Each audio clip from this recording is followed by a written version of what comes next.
Welcome to Start Disrupting, where we're celebrating the innovators, the creatives that are making positive change in our ecosystem. My guest today is Amy Ankrum. She is a force of nature. Her company Qualtraxs was recently acquired, and the show is fantastic today. She talks through a lot of leadership philosophy, her perspective on diversity of teams, as well as what it takes to really give a technology company identity and be successful in the market. We're excited to have Amy on our show today, and we're also excited to be announcing more opportunity for student teams through the Global Case Challenge. Stay tuned for additional announcements on that coming up after the show. But for now, let's start. Thank you, Brett, and thanks for the really kind introduction. I'm excited to be here talking with you. Yes, as you said, we go back a really long way, and I certainly learned a lot from you early in my career. I couldn't be more excited about this new opportunity for Qualtraxs with the acquisition. It's a real win for our team and our customers and our region here. So really excited to talk with you today about it. Congratulations again. That's big news. And I think it really must feel great to see something that you've taken and given so much shape and direction to reach this pinnacle. So, you know, you and I both have a lot of familiarity with Qualtraxs that goes back a long time. For those of you who are not familiar with Qualtraxs, a software company focusing primarily on compliance around highly regulated industries, and which is something that took a lot of shaping and strategy to figure out the traction needed to make it successful. And, you know, I like to think about Qualtraxs as an overnight success, 20 years in the making.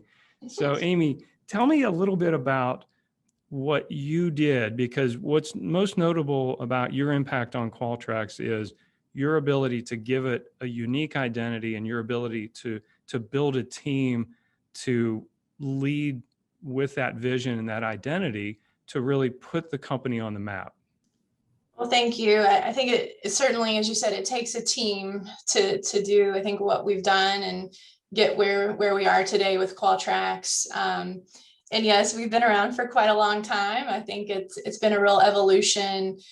I would say, you know, when I came into Qualtraxs and began leading the team, we were really at a place where I think we had a very talented team that just needed to have their voices heard.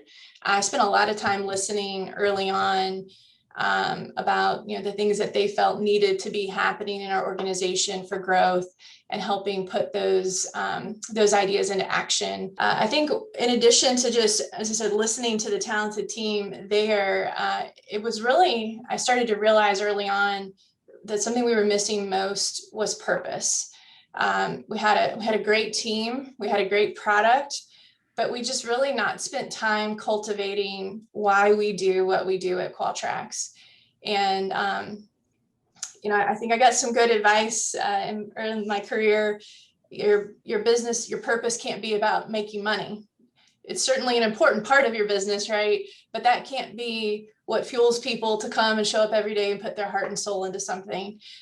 So at Qualtraxs, I think we really spent time listening to our customers and pulling out their stories about these very important organizations that we're serving, the work that they're doing that's impacting people's lives daily, and just bringing that to life, that our software is mission critical and is mission critical technology for them. And I think that's when I really started to see the heart of Qualtraxs come through. And I will say that once we really got the purpose defined,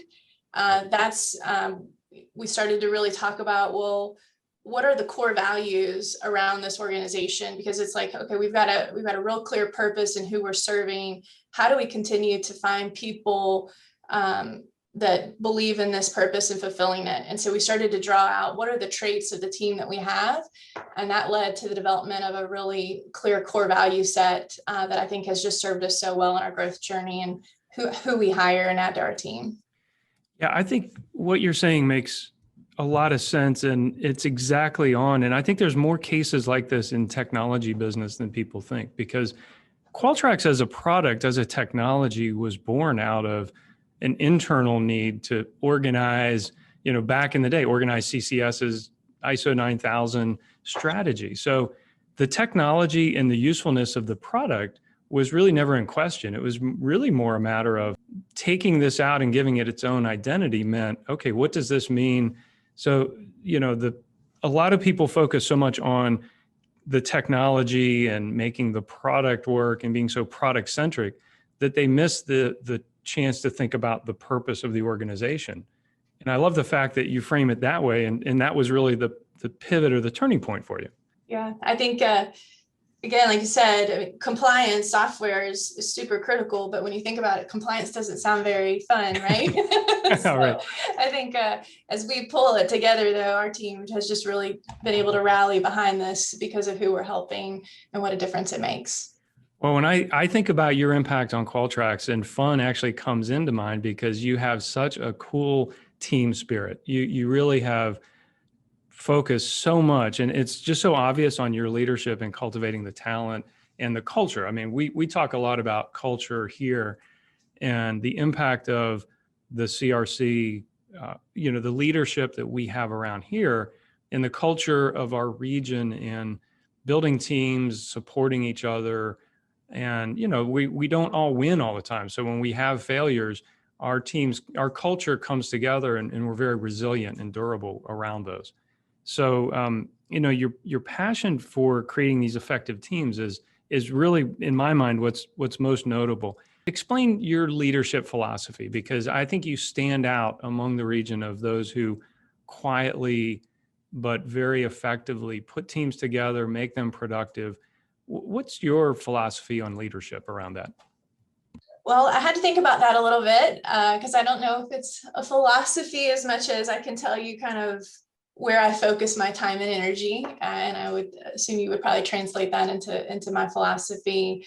But I think for me, I've really seen it as starting with needing to hire and retain great people that are aligned on a common purpose and excited to fulfill that purpose. So that's kind of at the high level where I spend a lot of my time, is making sure we find and retain these wonderful, talented team members we have that get aligned on our purpose and want to fulfill it. I think that our philosophy around hiring is that we're hiring top performers. So, we really do focus on folks that are driven to get the results that we're excited about. They embrace our core value set. And I think that's allowed us to create a very empowered team. Because I think when you have folks like that are driven and they're loving what they're doing, they're going to always go that extra mile. And I think that's just allowed us to create, I think, a lot of freedom in how we work. And I think it's allowed people to see that the things they do on a daily basis really do move the dial at Qualtraxs. I think in terms of the common purpose and getting people excited, to me, it all comes down to communication and transparency. It's something I'm always working on professionally and personally. But I do think that it makes a world of difference in how you lead and how you see your teams come together.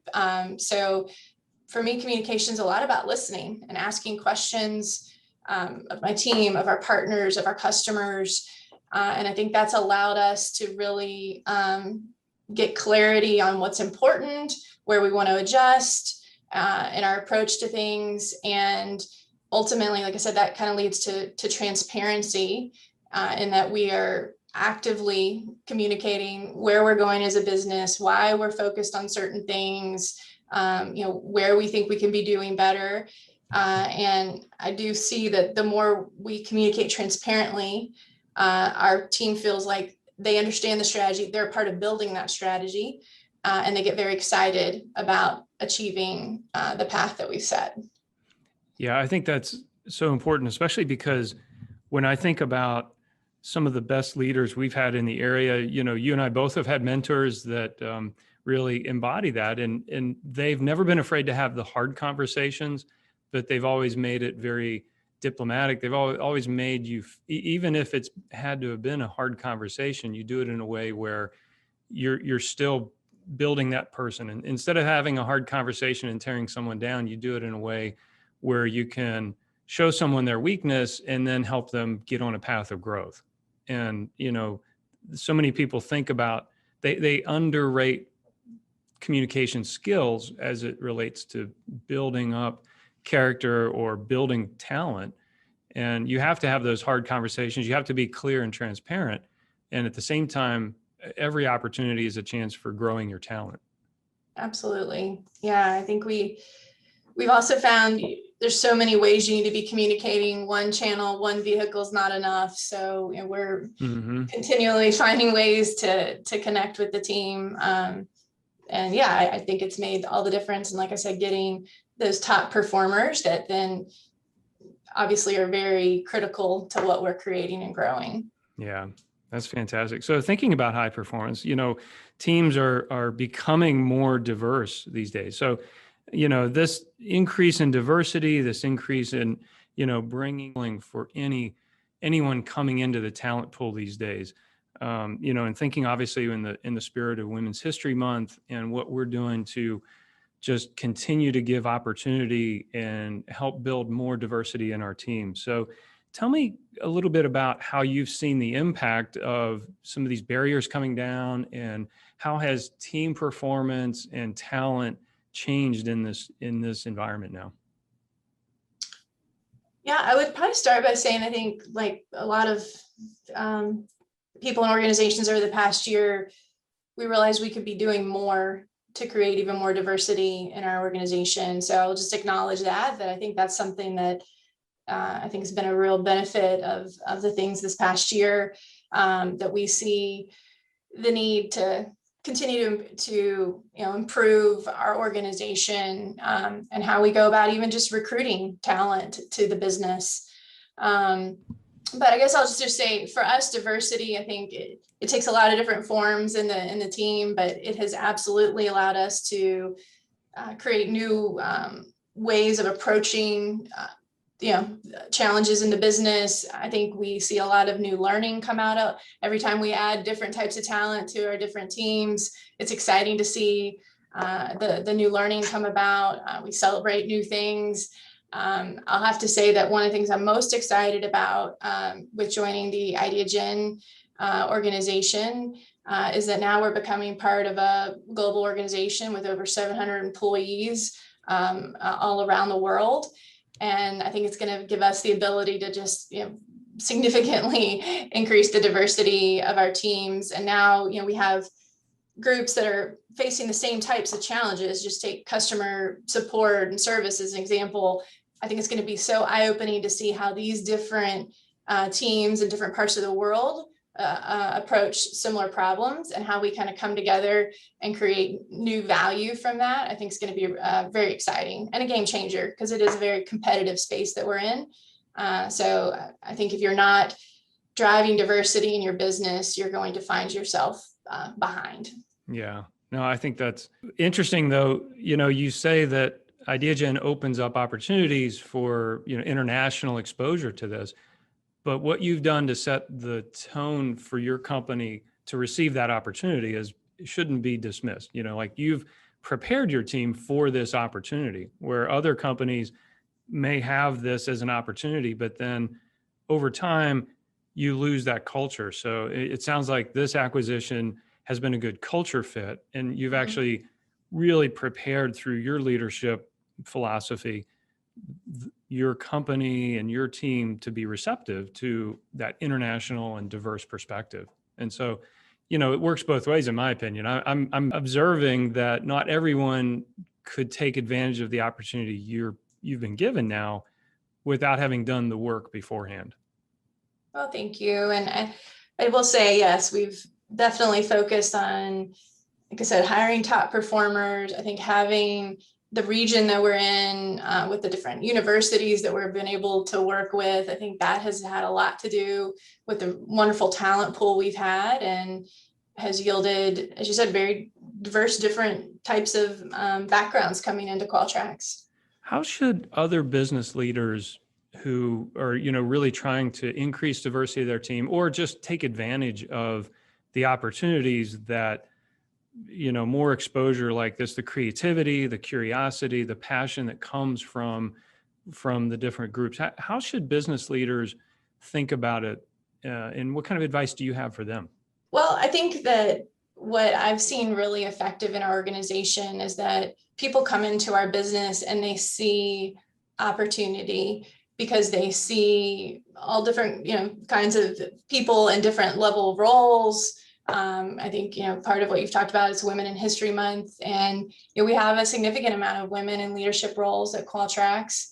And so I think that part of what I would say is that, seeing it in action, I think, is what attracts talent to our business and enables people to come in and see, hey, there is opportunity to grow here and really stretch myself outside of my comfort zone to do different things. Talent is a war. And what you just said about a new recruit coming in and seeing the vibe of your culture and wanting to be part of that, that increases your odds of picking up that person. Software talent is brutally competitive, as you know. Mm-hmm. And so if you're a business leader that doesn't have that vibe or culture in your company, you're going to lose that recruit because they're going to go to Amy's company. And so, that's, from my perspective, if you're not keeping up with creating a culture that people want to be part of and has endless opportunities without any kind of barriers perceived, you're falling behind. We spend a lot of time at Qualtrax focused on culture, and I think it's always been important at Qualtrax that we don't protect our culture, but rather we build upon it. So as we've grown and added new talent, we've really seen that culture just continue to be fueled, again, by people that are really wanting to be in empowered roles. They're wanting to see their daily impact. They're wanting to work around other people that are driven to get results and that enjoy what they're doing. So we find a lot of ways to enjoy each other's company as well. I think that's a big piece of this. It's very observable. And like you said, when somebody comes in through either an interview or, they're visiting or what have you, you're going to see that people pick up on that. And it's not just one thing. It really does embody sort of that whole building of the culture. So I want to shift gears a little bit. So at the CRC here, we've got 227 technology companies. We're doing everything from biotech to software, autonomous vehicles. And we are just so lucky to have you on our board of directors. And people really are looking up to you, Amy, to see, what, as they think about starting their company, their first company, and, an entrepreneur maybe coming out of the university, or perhaps there's someone in an organization, there's the next sort of Qualtrax spin out opportunity sitting out there. What kind of advice do you have for young investigators or young entrepreneurs thinking about really taking on a big challenge like what you did? And, how do you think about helping them start to shape the trajectory of their path? I think my very first advice is to find mentors.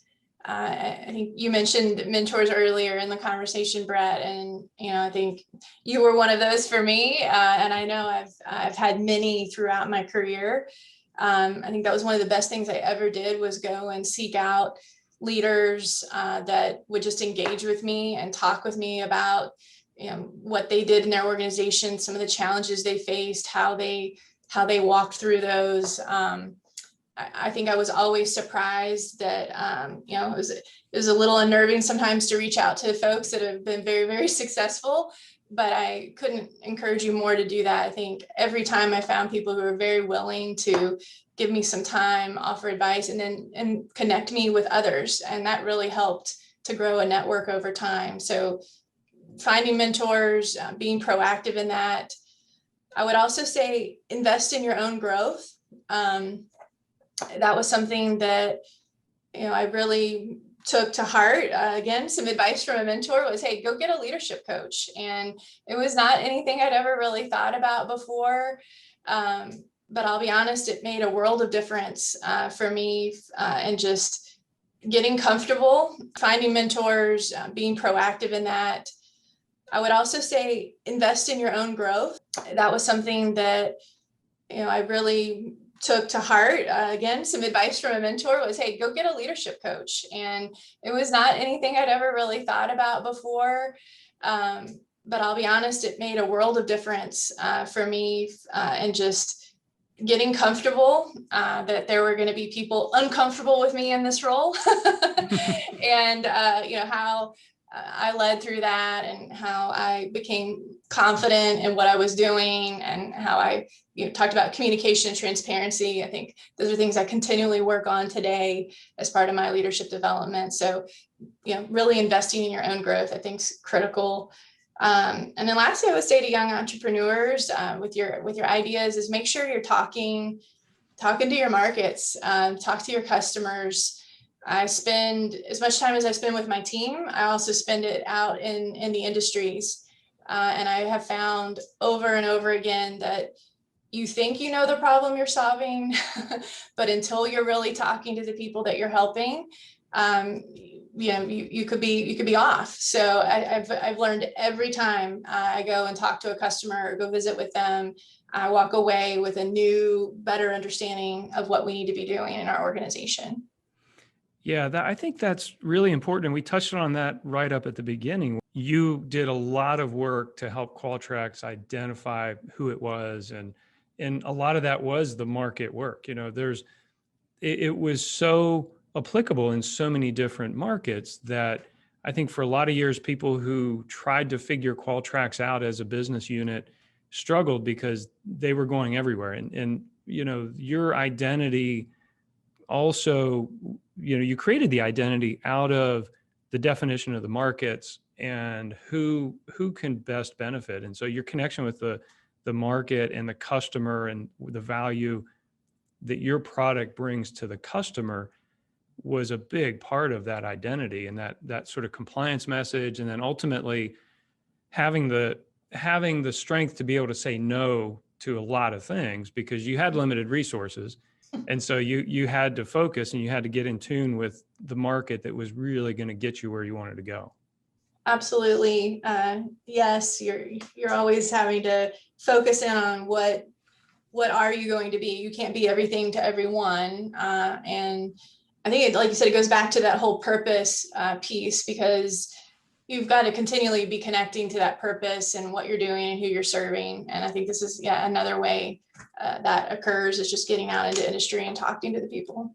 Absolutely. Well, Amy, it has been an absolute pleasure. I'm so grateful that you had some time. I know you've got an incredibly busy schedule these days, integrating the teams, and we're glad to hear that you're sticking around. We're glad to hear that you intend to grow the team here. And we wish you nothing but great success. You've got all support and resources that you need here. And you're just an inspiration, I think, for local business leaders. And we're grateful to have you on the podcast today. Thank you, Brett. And I appreciate the opportunity, and I'm very excited to be part of the CRC community and what you're building there. It's very exciting. Well, stay tuned. We've got a lot of interesting programs, as you know, and you're, as I've taken on this role and thought to give new shape and direction and identity to the CRC, your role in helping us do that is very much appreciated. Let me wrap up here. So in collaboration with Virginia Tech, the Global Case Challenge will present a student team with $40,000 during Game Changer Week. So 40 grand for the winning student team who will be participating in the Global Case Challenge. Our challenge is going to be hosted August 23rd through the 27th as part of what we're putting on is Game Changer Week. We are celebrating the entrepreneurs, the disruptors in a regional event. The CRC is really hosting a regional event that will bring all kinds of interesting entrepreneurs, technologies, investors together. The Student Global Case Challenge will provide an opportunity for student teams to be working on. We've got one of 4 different projects coming from Cell Inc., Carillion Clinic, Cowden Technologies, and the Virginia Tech Transportation Institute. So thanks again to our guest, Amy Ankrum from Qualtrax, and her success recently. And until next time, I'm Brett Malone from the CRC, and start disrupting.